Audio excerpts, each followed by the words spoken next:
Can you please state your full name for the record? Erica Isamar Peña. Okay. David picked me up. Yeah. Okay. Now, when he drove up, what did he drive up then? In his white Dodge. We drove to his house. As soon as we entered the house, David wasn't himself anymore.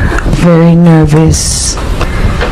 I just got this feeling that kept me thinking Thinking what?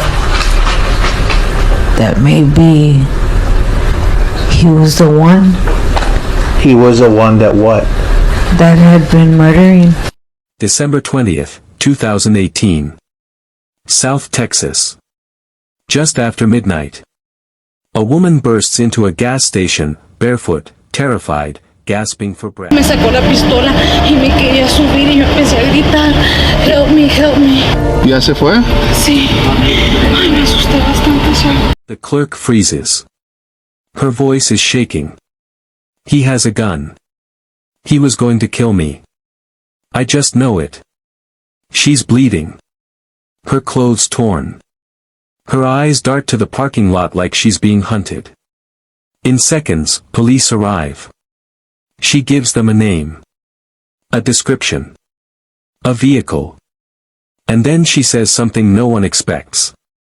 He's been killing people. I'm not the first. That's when everything changes. Because the man she escaped from was a decorated agent with the United States Border Patrol. 10 years of service. A husband. A father. A trusted government officer. That night, the mask fell. And what it revealed would shake the foundations of law enforcement in Laredo. But to understand how this all unraveled, to understand who Juan David Ortiz really was, we have to go back. Before the blood. Before the horror. Back to a boy who knew how to hide. Before the uniform. Before the headlines. Before the bodies. There was just Juan. Juan David Ortiz was born in 1983, in Weslaco, Texas, just miles from the U.S. Mexico border. A small, sun-beaten town where families worked hard, kept quiet, and stuck close to their roots. His mother was devoted. Strong-willed. She worked long hours, but still made it to every parent meeting. His father, quiet, private, a presence more than a voice.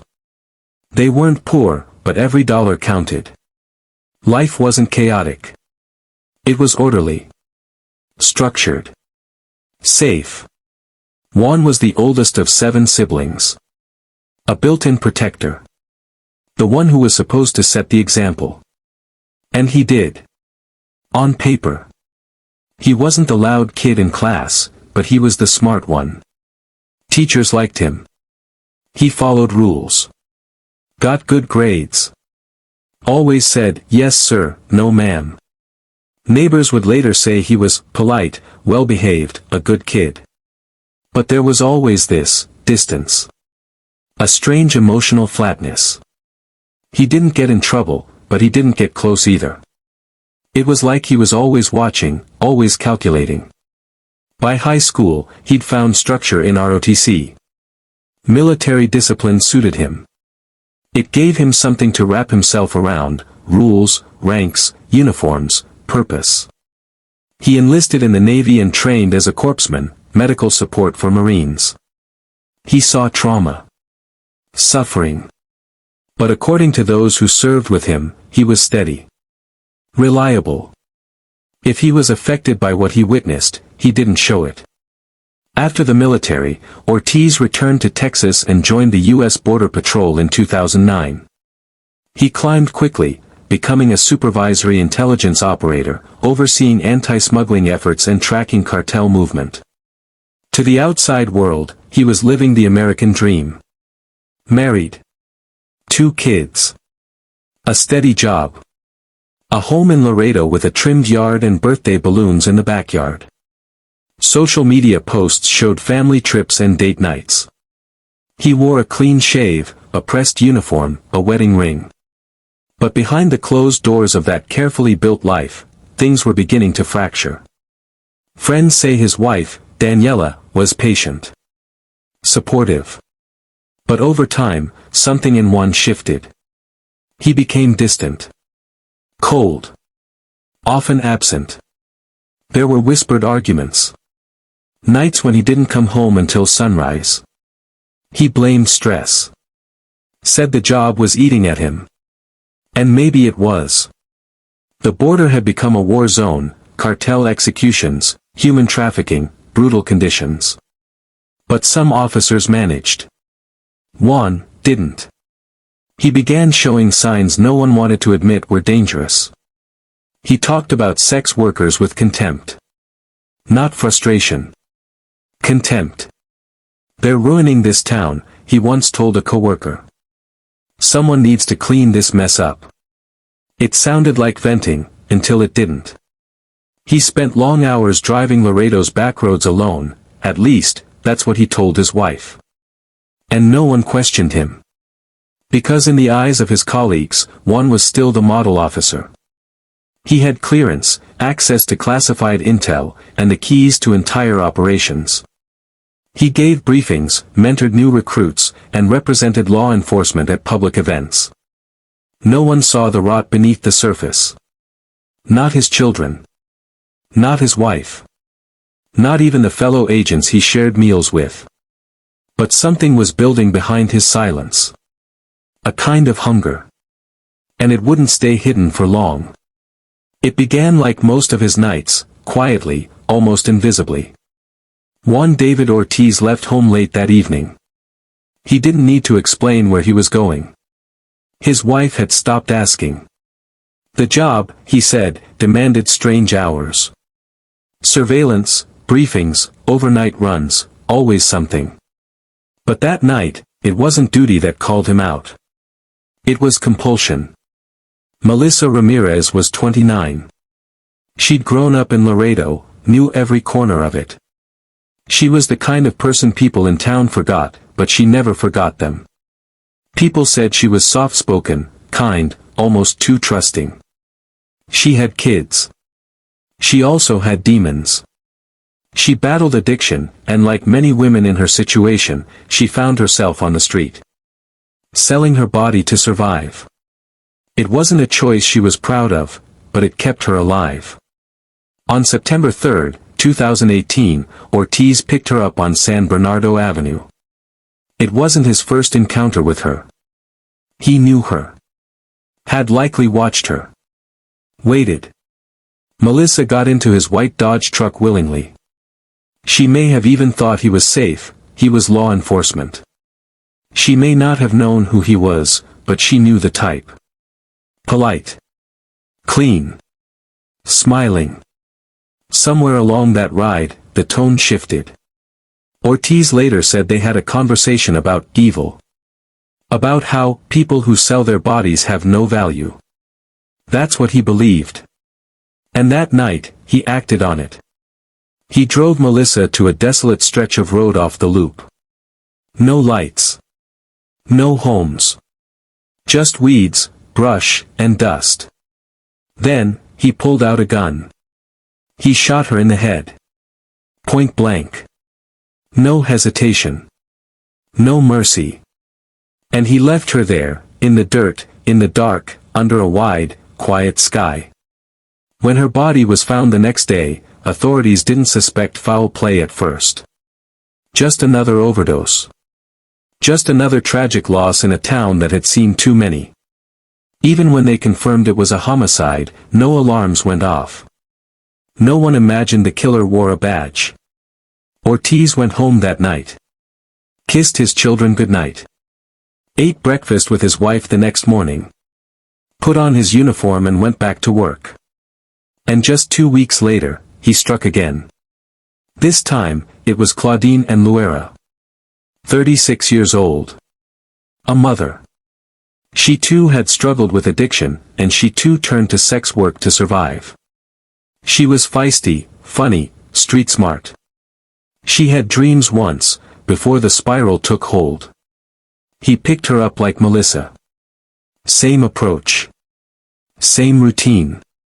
But this time, something went wrong. At some point, Claudine realized what was happening. She fought back. Ortiz panicked. He shot her, twice. But she didn't die immediately. She was found alive, barely clinging to life, on the side of Highway 255. She died later at the hospital.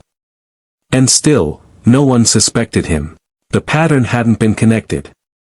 The victims were from the same community, but in law enforcement eyes, they were considered high risk. Disappearances weren't rare. Homicides didn't raise media alarms. Not when the victims were women like Melissa and Claudine. Ortiz knew that. He was counting on it. He was building confidence. Just 3 days later, on September 15th, he picked up Giselda Alicia Cantu.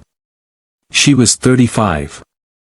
She had 2 children and a long-standing battle with addiction. People who knew her said she was deeply loyal, often too much for her own good.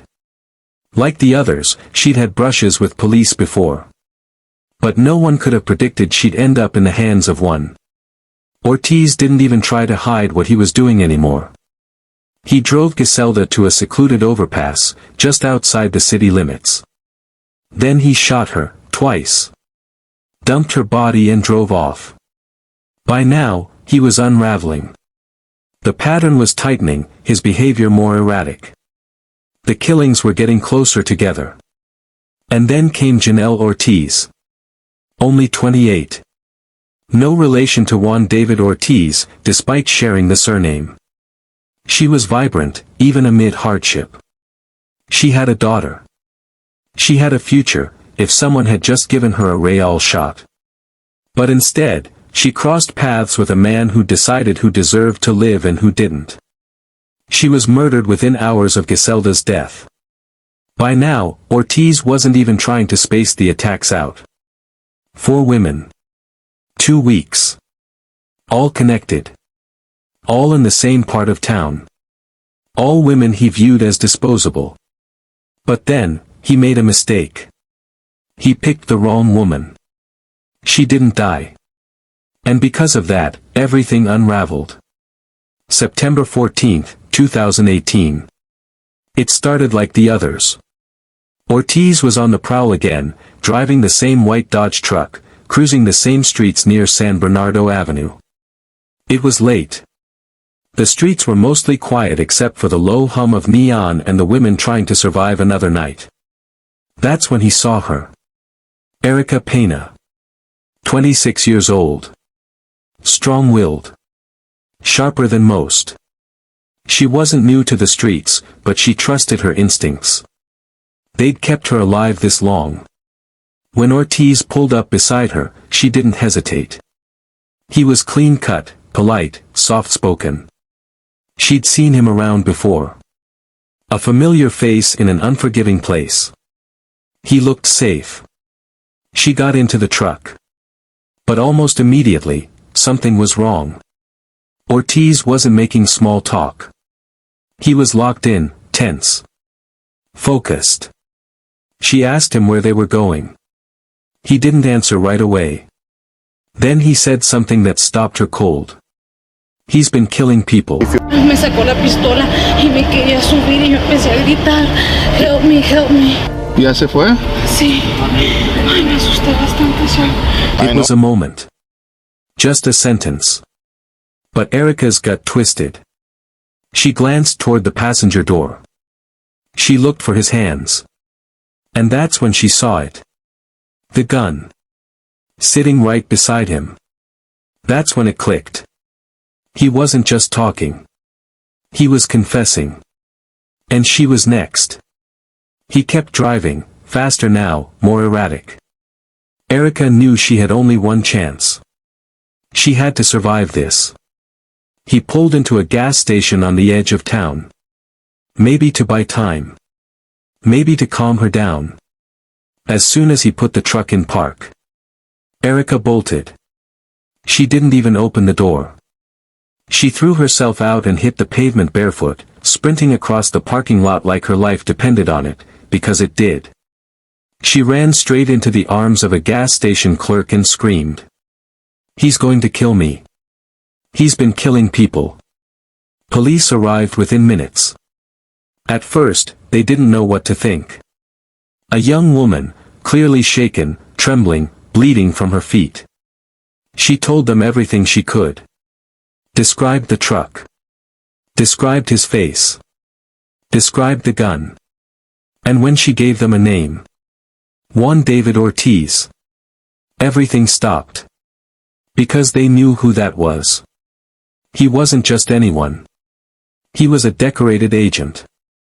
A 10-year veteran of the U.S. Border Patrol. A man with security clearance, federal credentials, access to weapons and intelligence databases. He wasn't a suspect. He was one of them. But now, they had to hunt him. Ortiz, somehow, had slipped away in the chaos. He knew the town. He knew their tactics. He was trained to disappear. So that's exactly what he tried to do. But he made one mistake. He underestimated Erica. And because she lived, everything he had buried was about to rise to the surface. For nearly 24 hours after Erica Pena's escape, Juan David Ortiz vanished. The man who'd sworn an oath to protect the border now became the hunted. Laredo police immediately put out an alert. Every patrol unit, every radio channel, every available deputy was looking for Ortiz. The city was tense. This wasn't a civilian on the run, this was a federal agent, trained in surveillance, evasion, and firearms. They knew what he was capable of. Then came a tip. Surveillance footage at a hotel parking lot on San Bernardo Avenue showed a white Dodge truck matching Erica's description. It was parked there for hours, silent. Still. Inside it, they feared, was Ortiz. When officers approached the vehicle, it was empty. He'd abandoned it. But inside, they found his cell phone and his wallet, an eerie sign that he didn't plan on coming back. At that same time, another officer reported movement in a nearby parking garage. And then, a vehicle, a black pickup, was seen driving slowly in circles near a hotel. Backup units closed in. And finally, in the early morning hours of September 15, 2018, Juan David Ortiz was found crouched between two vehicles, hiding. He didn't run. He didn't resist. He simply stood up and surrendered. At first, officers expected denial. Maybe a story. Maybe he'd ask for a lawyer. But instead, in a sterile interrogation room, under harsh fluorescent lights and with the tape recorder running, Juan David Ortiz started talking. And once he started, he didn't stop. He told investigators that for weeks, he'd been watching women on the streets. He knew their names, their habits, their routines. He called them trash. He said they were problems that needed to be taken care of.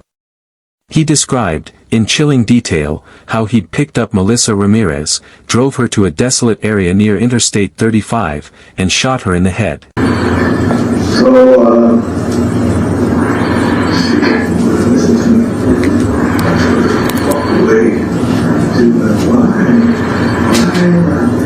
God loves you. God forgive you. And then she said, and then she was talking to me like that. Please, just go away, okay? I'm telling you to walk away. Just walk away, okay? Walk away. She walks away, and then she comes back. I'm telling you to walk away. You're not listening to me.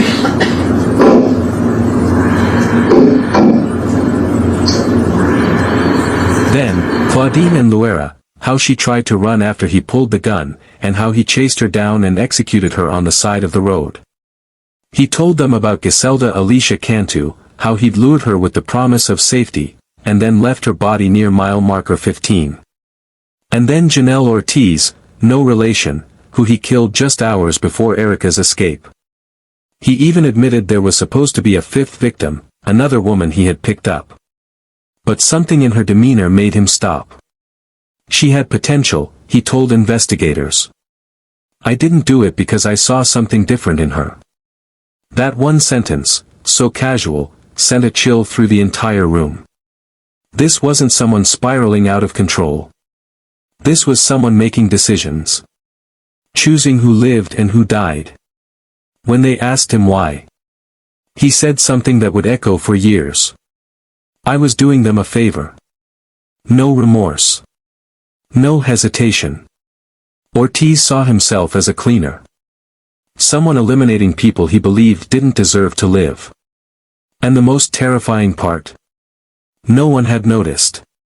For nearly 2 weeks, he had killed with impunity. And if Erica Pena hadn't escaped when she did, he might have kept going. Behind the badge, behind the uniform, behind the father of two image, was a man convinced he had the right to play God. And for the first time, the city of Laredo was forced to reckon with a question no one wanted to ask. How do you catch a monster when he's wearing your uniform? The trial of Juan David Ortiz didn't begin until November 2022, more than 4 years after the murders. 4 years of silence, grief, and unanswered questions. In those courtroom pews sat the families of Melissa Ramirez, Claudine Luera, Giselda Cantu, and Janelle Ortiz. Each of them had waited for this moment. Some wanted accountability. Others just wanted to hear him say why. But Juan David Ortiz never gave them that. He showed up in court wearing glasses, hair cut short, silent and still. He spoke only when prompted. But as the evidence was presented, his words echoed throughout the courtroom, because the prosecution had one thing no one could argue with. His taped confession. And they played every second of it. They're dirty. I was doing them a favor, he said in that chilling tone. I knew what I was doing. I chose them. The jury listened as he described each murder like he was listing off errands. When Erica Pena took the stand, the courtroom shifted. She told them how she noticed something was off the moment she got into Ortiz's truck. How his voice changed. How she saw the gun. How her instincts screamed that she wouldn't survive unless she acted. She described jumping out barefoot at a gas station, bleeding and desperate, yelling. He's been killing people. Her words weren't just testimony, they were a rescue flare. A message to every woman who might have been next. The defense tried to argue mental instability. That maybe Ortiz had snapped. Maybe it was a result of combat trauma or stress from his years on the border. But prosecutors pushed back hard.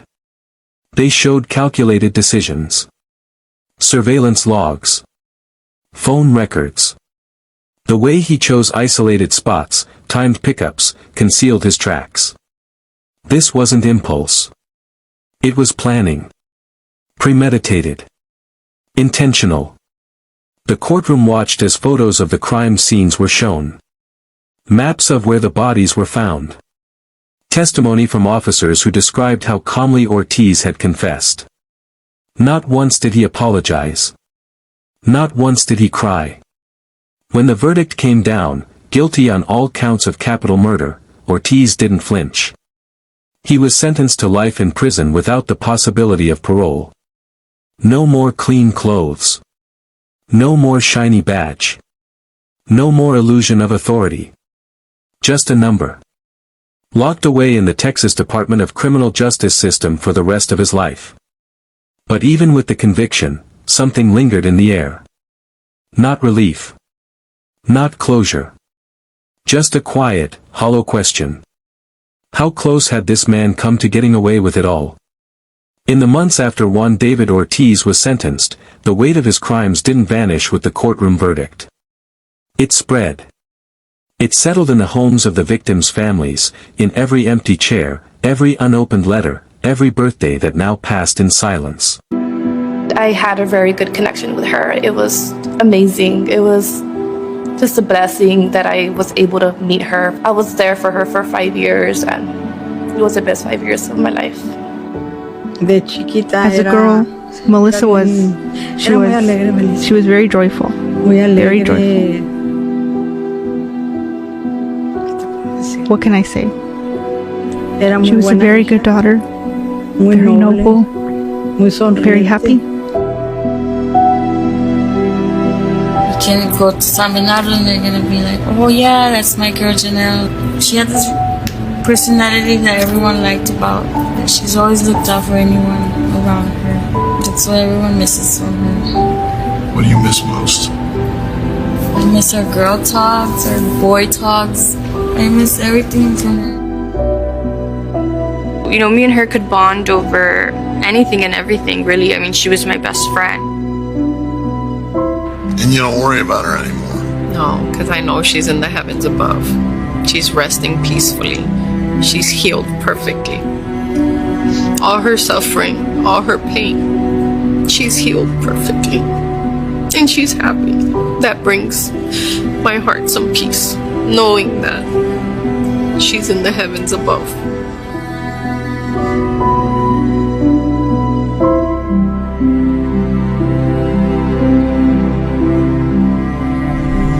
I'll tell you what my sister was and what always will be. She would always be the 6-year-old little girl.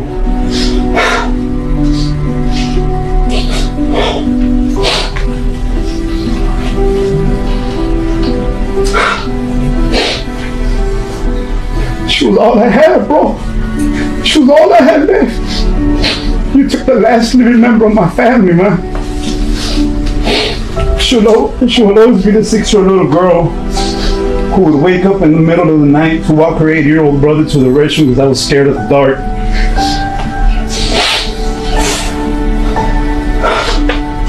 She would always be the little sister who defended me from bullies when we were in elementary school, even fist fighting them.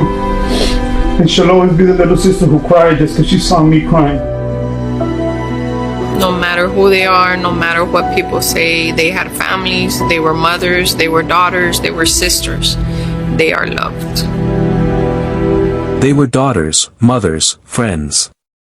And yet for years, their disappearances barely made a ripple. It took a woman escaping barefoot from a killer's truck for their stories to be heard. And even then, the questions linger.